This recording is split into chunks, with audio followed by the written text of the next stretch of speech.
As a response to the Honorable Chanco, we will look into the records and look at the Madam particular item. The subject matter of today's hearing is the briefing on the 2026 budget. So this is an internal matter that may No, be it's taken not. up with the Committee on Appropriations No, it's separately. So Madam we will- Chair, starting Wednesday, tatanungin natin yung mga departamento, paano nila ginastos yung budget nila. Paano natin sila tatanungin kung paano nila ginastos yung budget nila kung hindi natin alam paano sila nabawasan at paano sila nadagdagan. we will be able to scrutinize the performance of the different agencies as well as the utilization of the different line items based on the 2025 performance. No. So this does not preclude us from doing that scrutiny. Meron ba o wala? We would Mer- have to look into the records. May I ask exactly what you are asking for? The small committee report of the 2025 budget. Let us just ask the COMSEC kung meron o wala. Kung meron, why was it not filed sa archives based on our rules 15 days after? So meron ba o wala? Kung meron, bakit hindi na-file sa archives?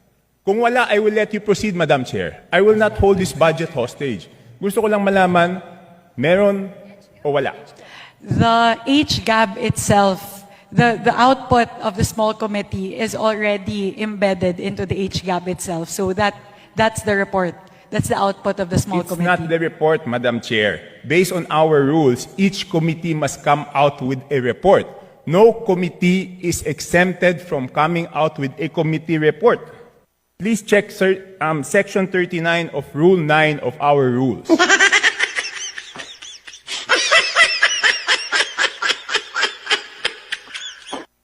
Kasi di ba kung meron, ang dali-dali naman, di ba kawala?